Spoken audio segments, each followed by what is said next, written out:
Coming up on this episode of Tom Talks Rubbish. For me, the biggest thing would be my interviews, specifically the two I did with the one with Ross and the one with Chris, because they were a major part in me passing college and getting into uni.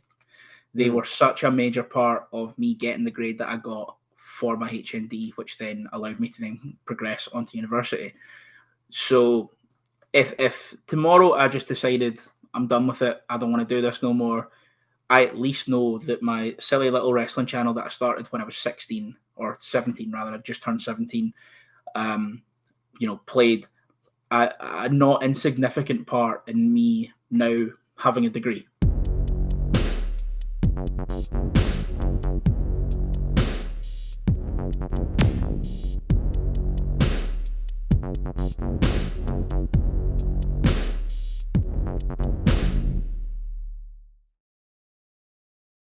What's going on, guys? It's your boy, Tom Talks Rubbish, and stand back with another interview. This time, I'm joined by a very good friend of mine. I'm joined by the one and only Jake McFarlane from Jake Talks Wrestling, Jake Talks Tunes, and Jake Talks Capes. So welcome to the show. Hey, what's happening, guys? How are we getting on, Tom? It's a pleasure to be on here and finally catch up and finally talk some rubbish with you, because there's nothing I'm better at. No, I'm really excited to chat with you, my friend. We'll talk about how we connected a little bit later, but I think our relationship's been sort of late 2019, early pandemic, if memory serves correctly. Yeah, I think so. Around about then, because kind of early pandemic is when I really started going hard on making videos and just trying to crank them out as much as possible. I remember kind of mid 2020, I was like reviewing I was reviewing Dynamite, AEW Dynamite, I was reviewing TNA Impact, and I was reviewing NXT as well. And then I was putting out like top 10 lists. I was trying to put out interviews. I was putting out podcasts with my mates because I was at college and I kind of had access to like the stuff to go into the college and use them to record or take them home. But it was 2020, so I didn't have a job.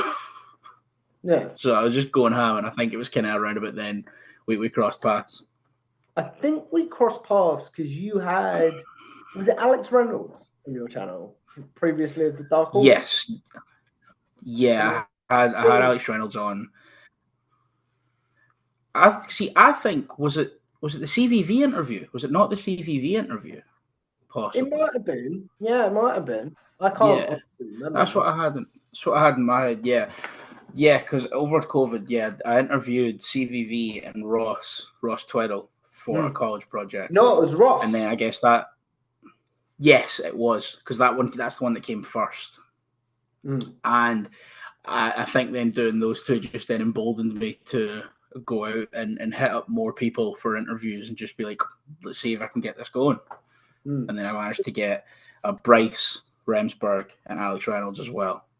That's really, really cool, man. We'll talk a bit about your current content and that later. But normally, Jake, we start with this place, which is, where do you first discover wrestling, my friend, as an overall fan? So I was actually speaking about this with my mum yesterday.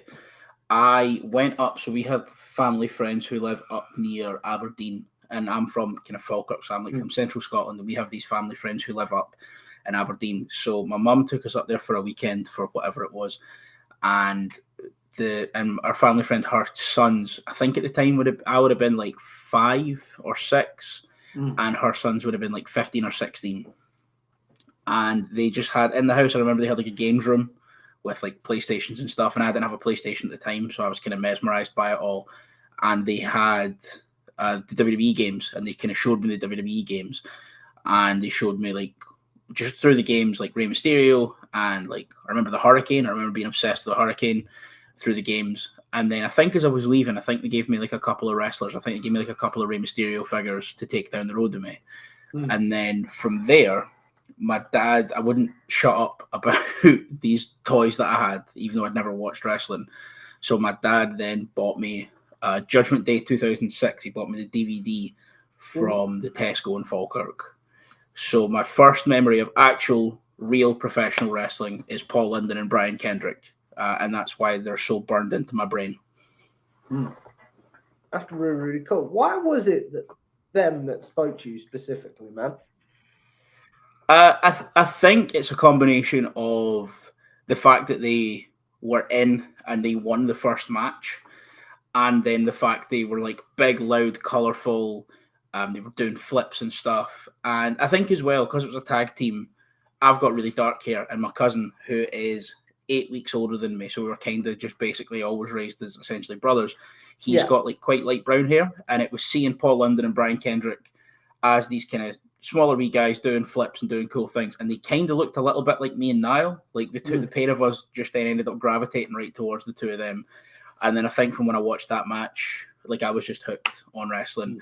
And then obviously we had Sky at the house, so I then was able to find out that wrestling was on Sky, so I could watch the wrestling every week. And I would just record it all, come home from school, sit in front of the TV, not doing my homework because I promised my mum I would do whilst I watch wrestling, and just watching Raw or SmackDown or whatever every week. And then from there it just blossomed and grew and became a thing. What era are we talking about, man? So that would have been 2006 I started watching. So I actually remember the first episode of SmackDown I ever watched live.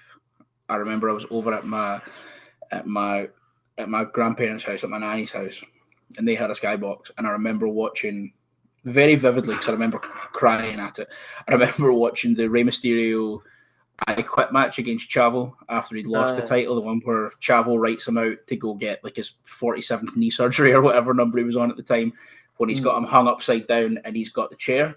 So I remember watching that, so it was around about then. So I started watching when Mysterio was champ, and then kind of like fully got obsessed throughout 2006. How important, because it sounds like he's very important, how important is Ray to your fandom? To me as a fan, I don't think there's many people more important than Mysterio, because like when I was showing the game, when I was showing SmackDown vs. Raw 2005 or 2006 or whatever number it was, like I seen this guy with a mask, and I was like going through, and I was like, he looks like a super, that's the one I want to play as when I'm playing the game. And then I was given the action figures of him as well. I think I was given like 3 different Rey Mysterio action figures, and they were the first wrestlers that I had. And then when I started watching it, it's then at a point where he is the world champ, and I'm getting DVDs where he's the world champ, and which is weird because when it came to like my actual live viewing of wrestling, when I actually started consciously like watching it properly and going out the way to watch it every week, it was at a time where he was written off the TV. But, you know, I had the game, I had the figures, I had the DVDs, and by that point I'd also got the WrestleMania 22 DVD, and I think I'd been given the Royal Rumble 2006 DVD as well. So, like, I kind of had my whole catalogue of Ray's rise through. And then later on, like when I'm kind of 15, 16 and sort of less invested in wrestling, you know, I then hear about this cool new promotion called Lucha Underground, which kind of, again, sparks... reignites a bit of a fire in me to keep watching wrestling. And, you know, I again get to see, and as well, like when I was kind of 13, 14, and I want to go and discover more wrestling and not just like WWE and TNA and stuff, it was very easy to find Ray AAA matches on YouTube. So I feel like out of everyone over my entire, you know, next year will be 20 years I've been watching wrestling. I've been watching wrestling for 19 years. Over the 19 years I've been watching wrestling, like Rey Mysterio has made me stay a fan of wrestling or become a fan of wrestling at least 3 separate times. That's really, really cool, man. You talk about why he helped you as a fandom and things like that. What kept you invested then during that time that he was written off? So at that time he was written off. You've got over on Raw, you've got like the kind of the early stages of what we now know as Super Cena. You had Batista and Undertaker on SmackDown. You had like Khali was in play, which is a guy that I was quite obsessed with, just as a kid, just this huge monster. But like in that time when I was kind of still watching, you had 2006, 2007. So you had like you had Punk over on ECW as well, who from pretty much the first time I ever laid eyes on CM Punk, I was obsessed with him. So you had guys like Punk, MVP, Matt Hardy, you know, Shelton Benjamin's a guy I've always loved as well. So there was enough going on that kind of in my brain that whilst my favourite wasn't there, I was I was able to keep going. And I mean, as well, like I say, when I would watch Raw and SmackDown, so I still had Cena there, who was another one that I gravitated towards massively. And maybe again, maybe that's just because he was the champ when I started watching. Because I spoke about this recently. Because my favorite pro wrestler of all time is Alex Shelley, and I know it's a bit of a rogue shout, but I love Alex Shelley, love the Motorcycle Machine Guns. They're like I'm such a tag team guy as a fan, and like modern tag team wrestling in its form that it is now just simply doesn't exist without the Motorcycle Machine Guns getting paired on a whim. And when I started watching TNA, he was the X Division champ, and I think it was because around about that time WWE had like recently retired the cruiserweight title, which is something I was super invested in. And then I saw that TNA had its own kind of version of it, I guess, where all the like the flippier guys were. Maybe it's just because he was the first champion, but I gravitated towards him back in the day when I found TNA.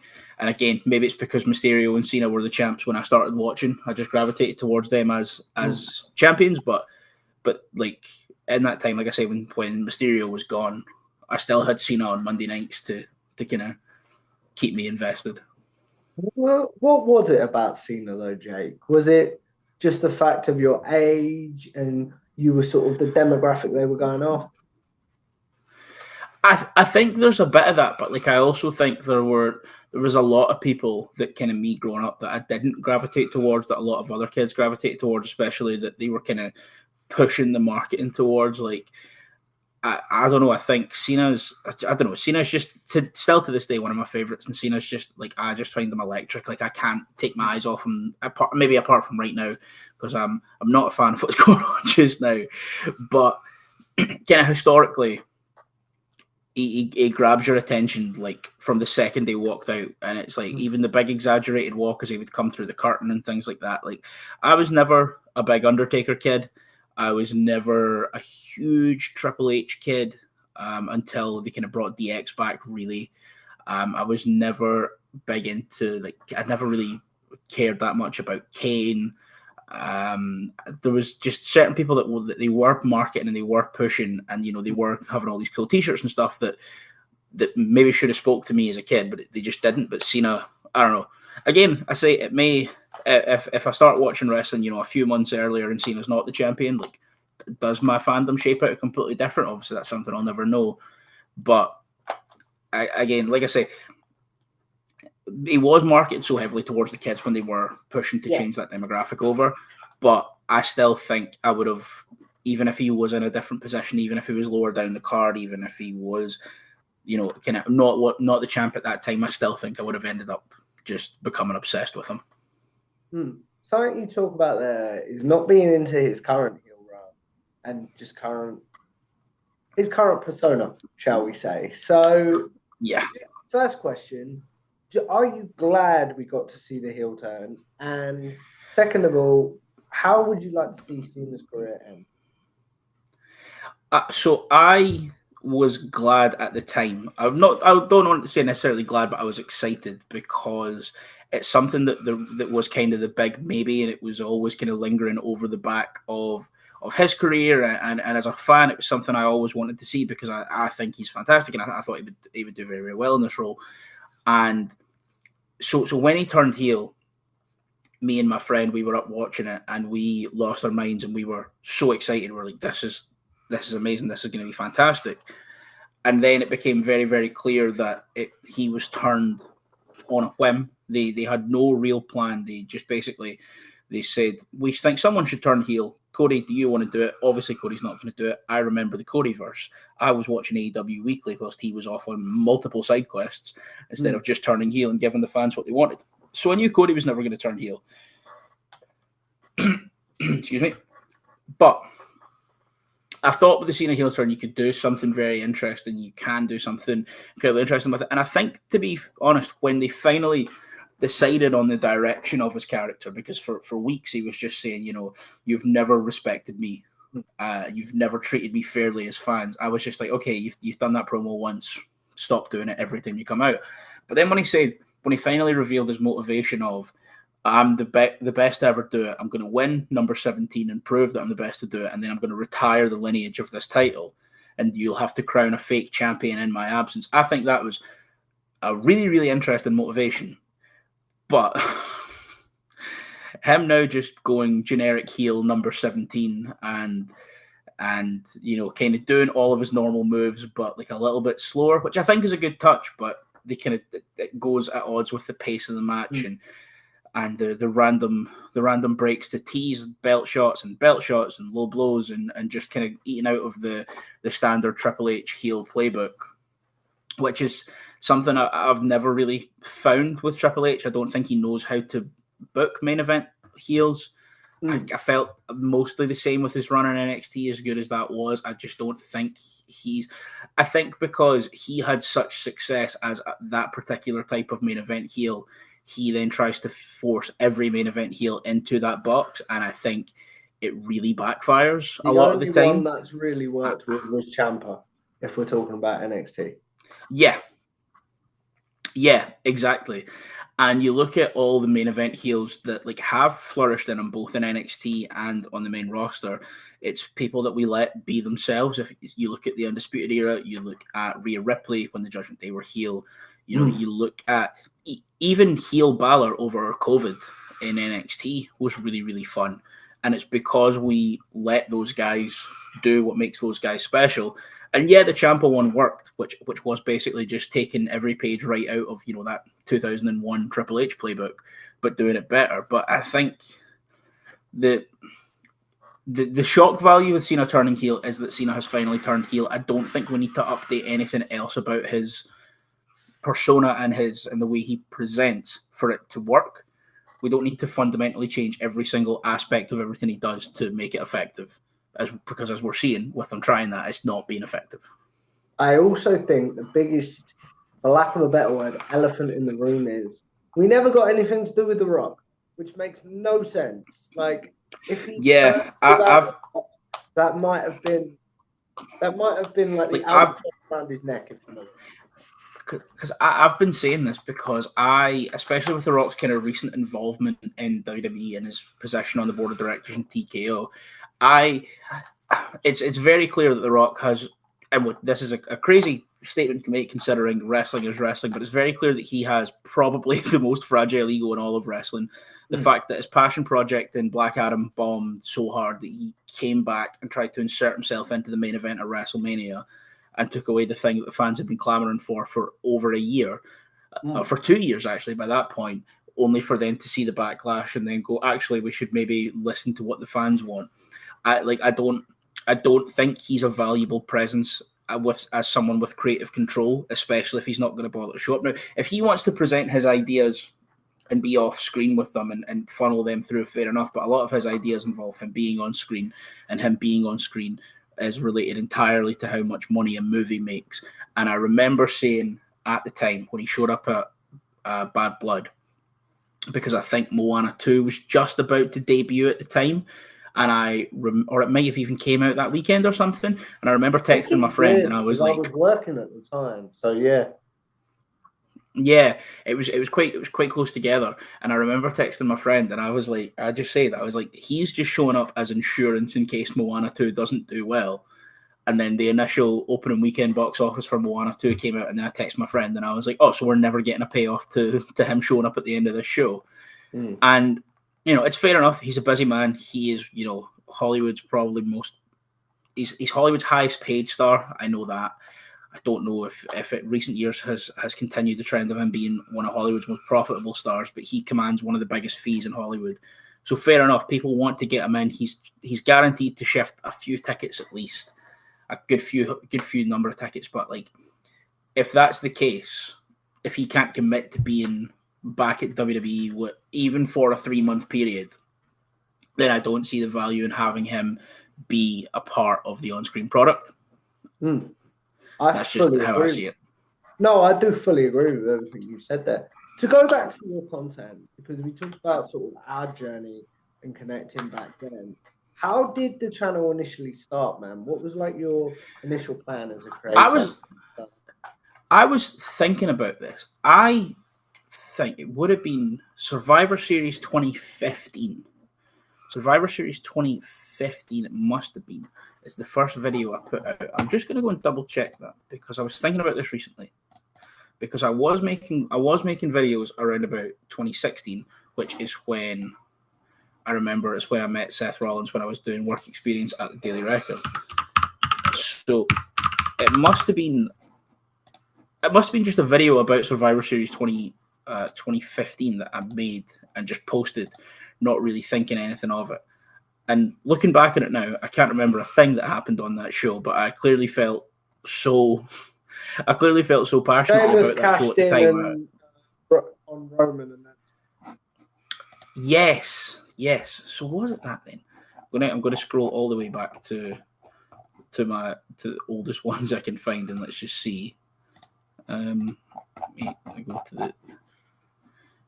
go to the very end of the channel and let's find out, because they've all been unlisted at this point. I don't think I've deleted them, but I think I have just unlisted like my earliest ones.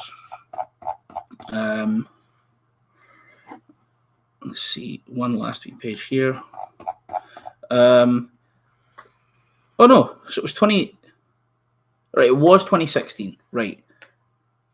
Okay. Yeah. No. Right. Yeah. No. I've got it wrong. Survivor Series 2016. Then I think at the start of that month, Goldberg Lesnar. Yeah, and at the start of that month, I was living in Ireland at the time because I grew up in Ireland, and at the start of November, I was back over in Scotland for a week.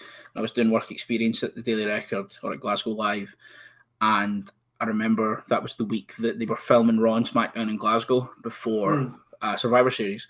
So I went to the Raw taping, got to go to the press conference before Raw, met Seth Rollins, did a lot of stuff there, and then I didn't get to go to SmackDown, but the next day, again, wasn't able to go to the full press conference, but I met Mojo Rawley and got to speak with him and stuff, and I actually ended up meeting Bryan Danielson at the Talent Hotel while we waited to get into the press conference. And he spoke to me, and he was really, really lovely. And that same week as well, I met Sasha Banks and Kevin Owens and stuff. And I just had a really, really good time. And then I remember that weekend and that pay-per-view being so kind of big and massive. And that was also Joe beat Shinsuke for the NXT title. So that kind of stuff. And I just remember there was just a lot of stuff that went on, and I just had a lot of thoughts. So I propped my little iPad up on my wee bedside table, and I just sat and I just yapped, and then it kind of got a decent number of views on that. So I just remember thinking, I might just start talking about wrestling. So I then talked about I was making lists, and I remember in my early days I made a list to kind of fill out my backdrop behind me.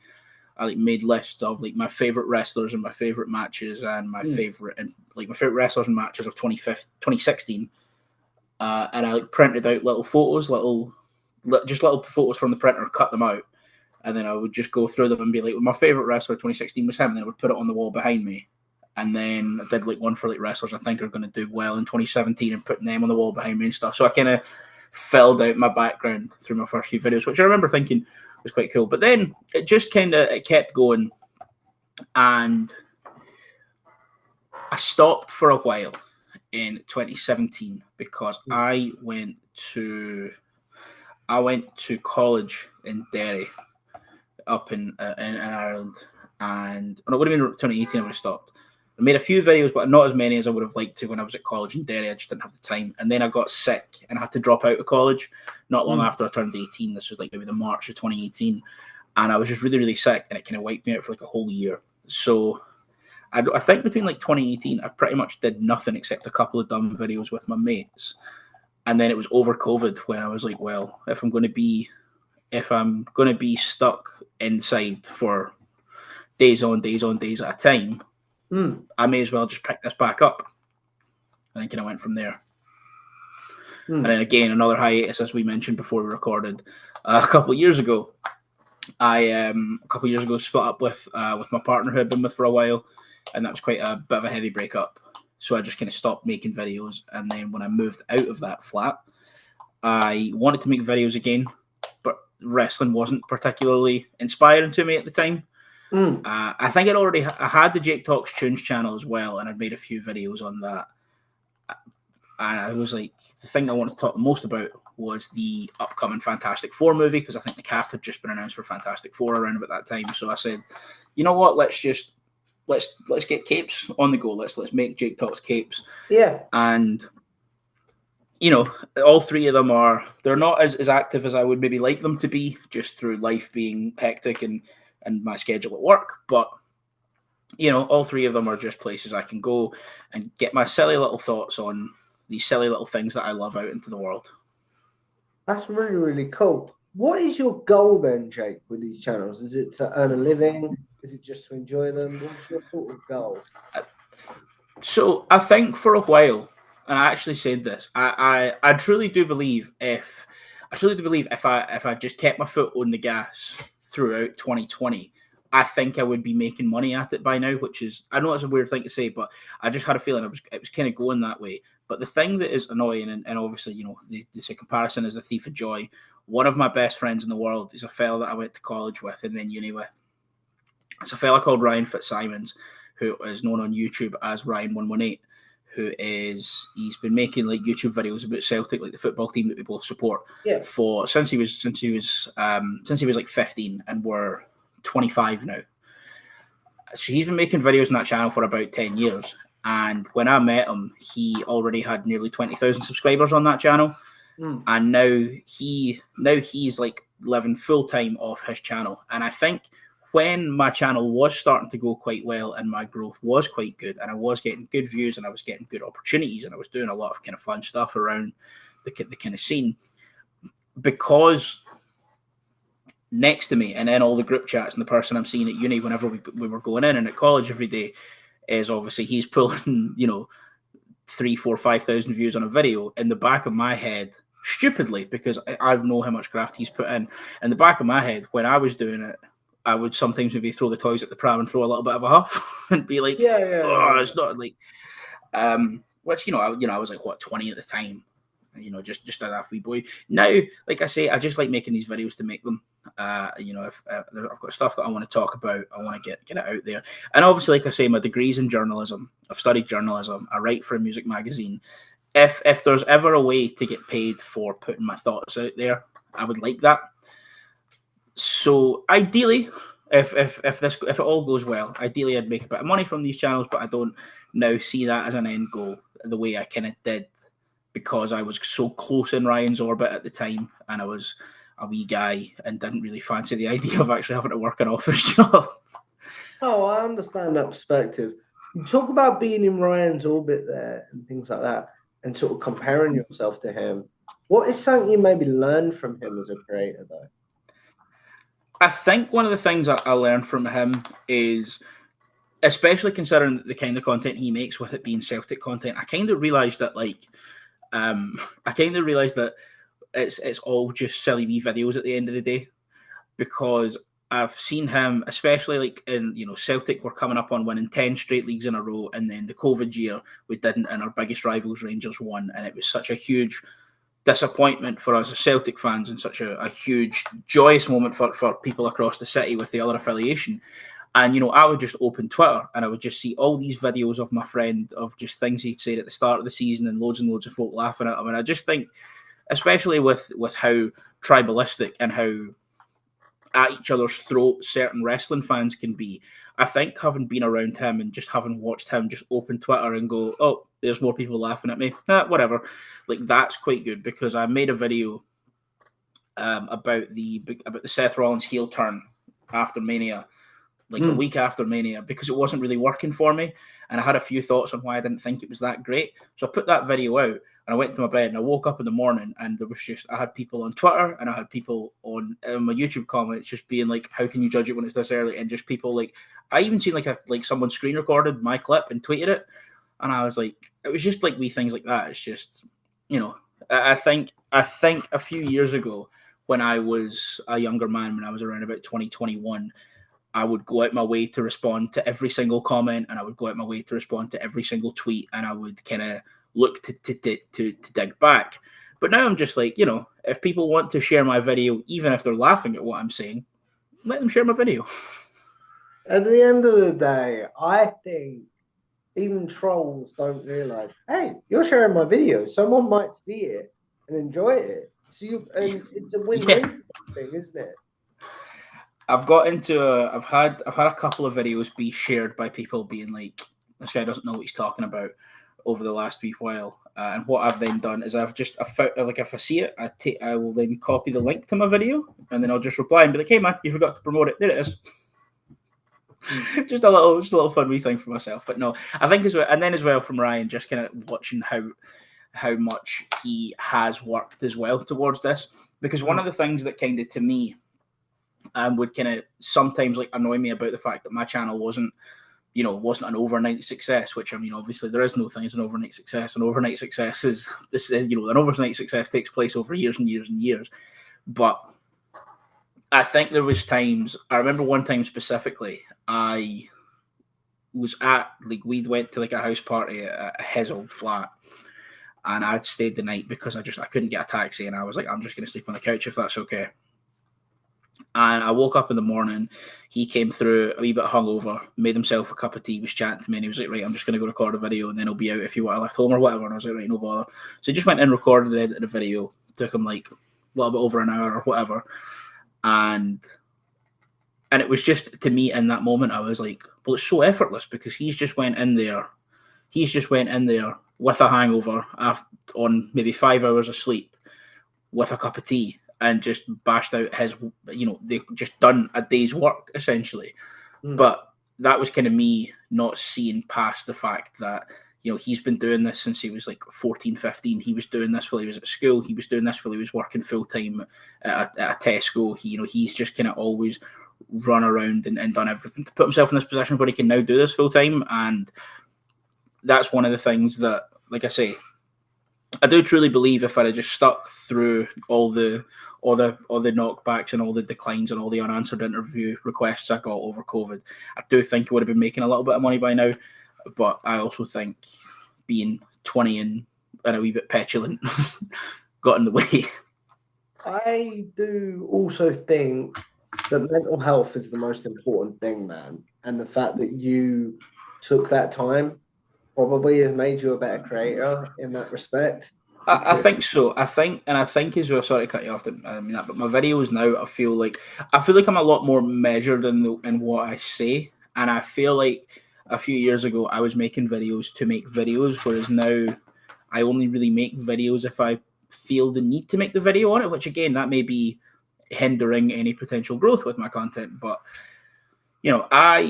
it's quite simple with what the hours I work. So I work at Tesco Bank and I work 10-hour days, and it takes me roughly an hour to get to and from my work each way. So I work a 4-day week to get a 3-day weekend. So on the 4 days that I work, I'm out the house for about 12 hours a day. So because of that, I'm not then going to force myself to watch Dynamite every single week to make a Dynamite review every single week. I'm not going to force myself to watch SmackDown when I have to be up at 6 a.m. for work on a Saturday. It's things like that. And maybe a couple of years ago, I would have pushed myself to make these videos and just burned myself out all over again. But now it's like, I'll talk about the news, I'll talk about the big shows, and again with the Capes channel, I'll talk about if there's casting news, if there's trailers, if there's a new movie out. And again with the music channel, if there's big news to talk about, I'll do it. It's now just the goal now is to find what content I can have when it is a slow news week. That's kind of my focus for now, is finding what content I can anchor myself with right now. I understand what you're saying completely there. How do you talked about like stepping away due to burnout and trying to things around your release, your work schedule, should I say? How do you sort of deal with burnout as a creator then, man? To be honest, I kind of, at the time the times that I kind of have burnt out with it, my main thing is it's just grounding myself. It's just getting myself back to myself. And I think now with how kind of hectic my work schedule is, I don't think I'm going to be afforded the luxury of getting burnt out with my content. It's more getting burnt out with working all the time, which I think having the content as a bit of an escape from it might work. But in terms of just getting ahead of burnout, it's just taking time for me, If, like I say, I don't watch wrestling as frequently as I used to. I don't, as much as it does annoy me, I don't watch it weekly anymore. And it's just things like if I'm really stressed out and or kind of running thin, and in my mind I'm like, right, but I've got like I need to watch. So my mum kind of said it best. She's started like just kind of treating things like she says. What was it? She said someone said to her, if you take the word need out of your vocabulary, you'll find things much easier. So instead of saying, oh, I need to do this by Tuesday, just be like, oh, it would be good if I was able to get this done by Tuesday, say, for example. So it's we things like that. No, on you go. That's really cool. I know that like an advice Chris Van Vliet gave me was like, instead of making a need to do list, call it a get to do list. Sort of say to yourself, you get to make this video today. You get to, I don't know, you get to go outside for a walk. You get to, I'm trying to think of other things. Yeah, 100%. It's just, yeah, exactly. And when I interviewed Chris as well, that was like one of the things that for me, so obviously I did that video with Chris a few years ago, and after it, he then he told me we had like X amount of time, say we had an hour, and he said, we've got an hour to do this video, and I went, right, that's no problem, we'll get it done in an hour, or however long it was, and then we finished, and then after I'd stopped recording, he was like, oh, I actually have more time, but I want to sit here if you want to pick my brain for anything. Obviously, he's studied journalism, like what I was studying at the time. He has, he's won 4 daytime Emmys. He's interviewed, not just pro wrestlers, but just the most famous people in the world. That famous clip of Anne Hathaway where she's like, "What a forward young man you are." That's him.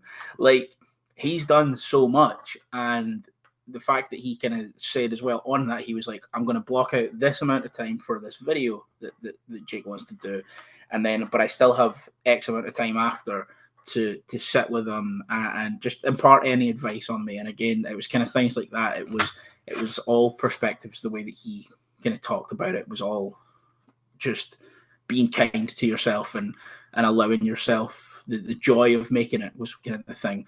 Because one of the things he said to me is he basically said, he was like, I get to interview people for a living. My full-time job is I talk to people. And he just said, he was like, that's one thing that's never lost on me, is the fact that my life involves around just having conversations, which is great. How, as a Scottish man and someone that wants to be a creator, how do you view sort of Inside the Ropes and Kenny McIntosh and people like that? I've met Kenny a couple of times. Kenny was again another person that this was when I was at school, I met Kenny, and I told him I was in the middle of filling out my uni applications, and I told him I was going to do journalism and I wanted to get into like wrestling journalism. And again, he just sat with me. It was very brief. It was when I was working at the Daily Record doing my work experience, as I mentioned earlier. It was very brief, but he took sort of 5-10 minutes to sit with me and kind of impart any wisdom he had on me. I've been to like a couple of the I've been to one of the Inside the Rope shows, I should say. I think, I really like Kenny in terms of actually watching it and following Inside the Ropes. They're not really a publication or an outlook or an outlet rather that I have had major ties with. I think that's because a lot of other times when they put other people on Inside the Ropes, they're maybe not. I don't know. I just feel like maybe sometimes in their online presence, they kind of, I found in past, tended to favour a personality over someone who, in my opinion, knew what they were talking about, which isn't a shot Inside the Ropes. But I remember when I was kind of watching and following a lot, I felt like they felt a little bit maybe sensationalist when they're trying to deliver news, which I never loved. But Kenny's someone I've got a lot of respect for. Kenny's someone who has always helped shine such a light on Scottish wrestling, which I'm such a fan of wrestling in Scotland. I think Scottish wrestling has kind of forever been a bit of an underserved scene, because when we talk about the kind of the breakout of the British independent boom, and yeah, Progress was doing its thing, and obviously we can't kind of understate the impact Progress had on, when it was founded. But Progress's real massive kind of contribution to that 2010s boom of the UK indies was kind of 2015 and after. But everything that was grabbing the headlines before that was ICW, and it was Glasgow, and it was Grado, and it was Drew, and it was Noam, and it was all these guys, and Kenny kind of always championed that scene. And I think when we look back on the kind of boom of European wrestling, we look at the boom period of Progress, and we look at the boom period of England, and we look at the boom period of kind of WXW in Germany, and we look at the boom period of OTT in Ireland. But I don't think a lot of people fully remember that the biggest first jump was from Scotland. I understand what you're saying completely there. Who are some Scottish wrestlers currently that you're like, either on the Indies or in WWE, or others that you're like, I'd love to see them do more? I've got a few. So about a year ago, I was invited down to Community Pro Wrestling from Ravy Davey, who is he's like an absolute gem. And I've not been able to go back, unfortunately. Again, I think it was my life kind of got in the way. But I went down to do some kind of behind the scenes interviews and stuff, and film some content for them and get it out on their socials. And if you're unfamiliar with Community Pro Wrestling, that's the company that's based off of Davy's school. So Davy runs the Glasgow School of Wrestling, and G-Sow has like kids classes from like age 5 and up, and it's basically, he kind of views it as a way, as Glasgow has a reputation of being rough and, you know, gangs and drugs and violence and things like that. And he spoke very openly about how if he was able to train as a wrestler from a young age, he wouldn't have went down a path that he went down earlier in his life. So he has like classes for kids to come in and, you know, just maybe run the ropes and do some silly things. But then when you do get a little bit older, like on CPW shows, the ones that I was at, you know, there was wee Danny Mullet, who was 14 at the time, 14 or 15 at the time, and he's still wrestling for them just now. But I think genuinely, there's a lot of incredible Scottish talent. Like, I think probably the biggest one right now for me that I've been enjoying watching the most is Jack Morris over in Noah. I think he's been fantastic, and he was just at Super Strong Style for Progress. But my favourite talent coming out of Scotland right now is a young kid that wrestles at Davies Promotion. He's a wee kid called Brian Mojo. I think he'll be 17 now. I think he was 16 when I saw him wrestle last year. So I think he'll be 17 now. Or it might have been 15 last year and he's 16 now. He's 16 or 17. I know for a fact, as much as I want to, I'm legally not allowed to buy the kid a beer yet. But he's a name that, if all goes well for him, which everything is all going well for him, I think he's a name that we'll be hearing a lot of in the next few years. That's really, really cool, man. As we look at wrapping this up, before we do generic wrestling questions, I'm curious to talk about success and your legacy and things like that. You might not be able to answer the legacy question, but what does success look like for any of your channels, man? Success for my channels is just, to me, it's a point of contention. I think it's, or not contention, a point of where I'm content, I should say, because to me, just in general in my life, success is being content. Because the way I kind of view it, if you're happy. If you're happy and content in a 1-bed flat, then you'll be happy and content in a 53-bedroom mansion, you know? So the way I kind of look at it is, for what I can do right now, I try my best to always like anchor my mindset to control the controllable. It's always what can I do? What can I do to make this better? So in terms of my success for my content, like I say, I'm never gonna turn my nose up at making a bit of money off it if that was ever on the cards. But I think just knowing that people, you know, fairly reliably and fairly often come to me to watch my videos to learn about wrestling or hear what I've got to say about wrestling or learn about comic books and things like that, or hear some things about music and stuff like that. That's really cool to me, and that's not something I take for granted. Even if my videos get 10 views, or if one day my videos are getting 20, 30, 50,000 views or whatever. It's for me, I just want to know I'm putting out content I believe in, and I'm happy to be putting out. So success for me, like right now, I feel fairly successful with it because I don't think I've made a video that I've not liked. And as much as I would like to make more, I'm happy knowing that at my current output, even though I do want to make more, I feel fairly happy knowing that the people who do watch me can come to me and get what I think are good and reasonable takes.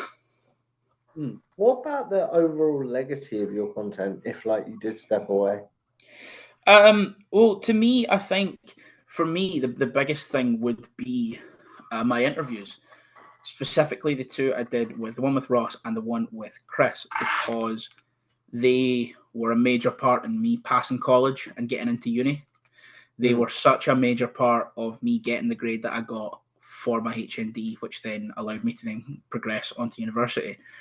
So if tomorrow I just decided I'm done with it, I don't want to do this no more, I at least know that my silly little wrestling channel that I started when I was 16 or 17 rather, I just turned 17, played a not insignificant part in me now having a degree. That's really, really cool. As we look at wrapping this up, Jake, we're going to do a segment that is a staple on this channel called Generic Wrestling Questions. I've been buzzing. I can't wait. Those of you that have seen my interviews before will notice where I asked Jake his favourite match, favourite pay-per-view card, such as, for example, Clash at the Castle, for example. His favourite wrestler's entrance theme, favourite tag team, and favourite wrestler. Basically, the questions I assume you might be asked on your channel or on social media. So now you'll have a place to be like, go watch this.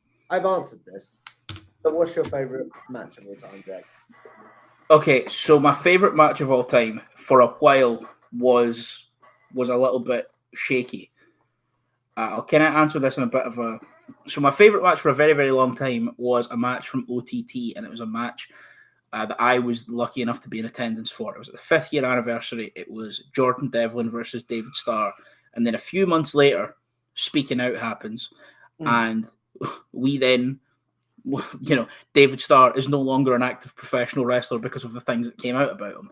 So for a very long time, I was in this weird place where I wanted nothing more than a match to come over and be better than it. But everything I watched just didn't make me feel those feelings. Yeah. Until All Out 2023, genuinely, I've never felt emotion like it watching a match. It's Orange Cassidy versus Jon Moxley for the AEW International Championship. I think so many people overlook it as such a classic of AEW because there have been so many other classics. You have, obviously, the Kenny and Hangman blow-off. You have the Kenny and Hangman versus the Bucks. You've got the majority of Punk's run in there. You've got like Danielson and Kenny. You've got Danielson and Swerve, which I was lucky enough to be down at Wembley for. You've got, the Anarchy in the arenas and the Stadium Stampedes and all of these incredible matches, Cody and Dustin and all this stuff. I feel like that match kind of gets lost in the shuffle of the elite tier AEW matches. But that whole story with Orange Cassidy, starting off his international championship run as the Orange Cassidy that he was on the Indies, doing roll-ups and with the hands in the pockets, and from the start of that match, seeing Orange Cassidy go into 5th gear from the bell, and Mox, I will not let the current stuff that Mox is doing deter my love of Jon Moxley. I think he's one of the best ever. So that match for me is my favorite match of all time. What about your favorite pay-per-view card? My favorite pay-per-view card, I think it would have to go to one of the OTT shows that I went to, and I think it's probably the 4th year anniversary OTT. I don't think that was the best OTT show I went to. I think the one I mentioned before, the 5th, was the best, but I think that might have been the best because the main event was so good, and it and I'm not to say because this show was main evented with Will Ospreay versus Walter. So that was also an absolutely incredible match to be in person for. But that card, like I say, so it had Ospreay versus Walter. It had Minoru Suzuki versus Timothy Thatcher. It had Naito and LIJ were on that card. Tomohiro Ishii versus Kushida was on that card. Who else was on that card? Mark Davis from Aussie Open, who I've got my little Aussie Open print here, who I adore. He was on that card, wrestling Scotty Davis. That card was just from top to bottom was insane. And the LIJ match I mentioned, it was Sanada, Evil, and Naito versus Bandido, Flamita, and Swerve. So that card was really just, that was OTT going, that was really just OTT going, we are now the promotion in Europe. And that was the real proving point, because I was living in Ireland at the time, like I said. So OTT was my home promotion, even though Dublin was a 4-hour drive. So that was really the moment that OTT kind of cemented themselves as the European promotion at that time. And I think if you've never gone out your way to watch OTT from around about that period, absolutely do. And I think there's definitely worse places to start than the 4th year anniversary. That's really, really cool. What about your favourite wrestler's entrance theme? Oh, I've been thinking about this. I've been kind of going back and forth between a few. Obviously, all three of Punk's are fantastic, and as a CM Punk guy, all three of them are right up there. I love His Blindness by Jack White, the British Strong Style used to walk out to. Obviously, Zack Sabre Jr. walked out to Mother by Idols, but I think, again, to bring it back to my boys, Aussie Open on the Indies, they walked out to Close Your Eyes and Count to Fuck by. Sorry, I swore, but we'll close your eyes and count to by Run the Jewels, and that's, to me, in terms of a licensed theme, getting music out there, that's for sure up there. And then, honestly, if we're going non-licensed themes or like ones kind of created specifically for it, I think I'd go quite recent. I think I'd go. It'd either be Battle Cry, Kenny Omega's first AEW one, or is it Devil Sky, Kenny Omega's New Japan theme? It'd be those Devil two. Skies is New Japan. I know that. Yeah. So Battle Cry or Devil Sky, if we're talking ones that were specifically made for the entrance, or Close Your Eyes by Run the Jewels, if we're allowing licensed themes in there. Yeah, very, very cool, man. What about your favorite tag team? Favorite tag team, Motor City Machine Guns. Like, Shelley's my favorite wrestler ever. Aussie Open, again, who I've mentioned there, a close second. That's what I say. I was raised a tag team guy through watching London and Kendrick, so they're up there. The Bucks are up there. FTR's up there. A lot of guys are up there, but my favorite is the Motor City Machine Guns, because that's my boys. And then you've talked about him a lot today, but who is your favorite overall wrestler of all time? Alex Shelley. And I know it's every time I say it to people are like, that's a bit of a weird shout, but I love him. And I think he's, especially now that they've been given a run in WWE and he's been allowed to kind of be in front of a larger audience, a lot of people are kind of seeing just how much of people who maybe weren't familiar with them in the past, they're now seeing that, my favorite tag team is so obviously the tag team they are because the Motor City Machine Guns were a thing. And again, one thing I think a lot of people forget is the Motor City Machine Guns were paired at random. They were on a tour of Japan and they weren't really doing much. They just asked the promoter. They were like, hey, we're from the same place and we're friends. Can we just do a match? Can we be in a team? And I feel like a lot of Shelley's career has been fairly overlooked. When he won the TNA title a couple of years ago, I was jumping for joy.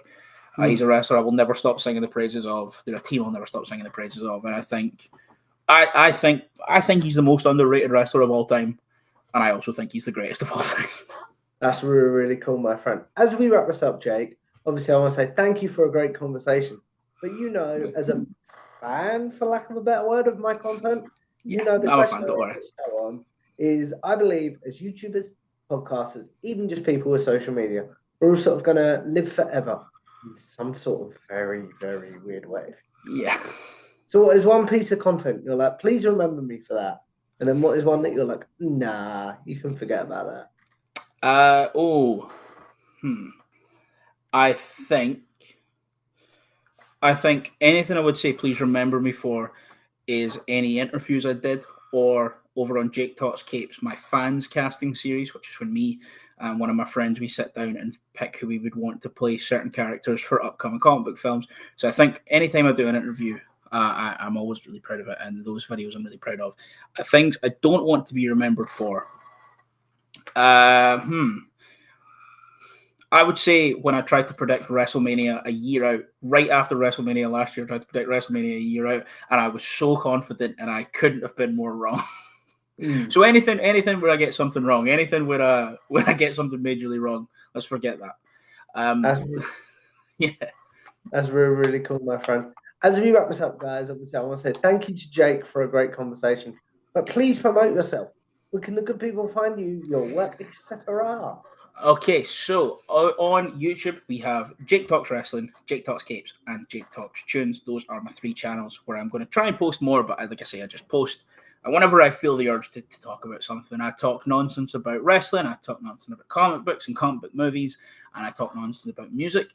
If you go to Twitter, or X as it is now, you'll find me at Jake Part 2. Over on Instagram, I am Jake.talks. And if you go to, and also check out the magazine, the music magazine I write for, if you check out hivemagazine.net, you'll find some great music reviews by not just myself, but a lot of other talented writers and reviewers, as well as photo galleries from shows from incredibly talented photographers all around the world. It's well worth doing, guys. One of the hardest working people just in general, but one of the nicest as well. So if you guys like, make sure you like, share, and subscribe to Tom Talks Rubbish on YouTube. Follow me on Twitter or X at Tom Talks Rubbish. And I will see you in the next one. Goodbye now. Thanks for watching this Tom Talks Rubbish conversation. Before you go, please make sure you leave a like on the video, share it around, and subscribe to Tom Talks Rubbish on YouTube, as well as follow Tom Talks Rubbish on Twitter/X.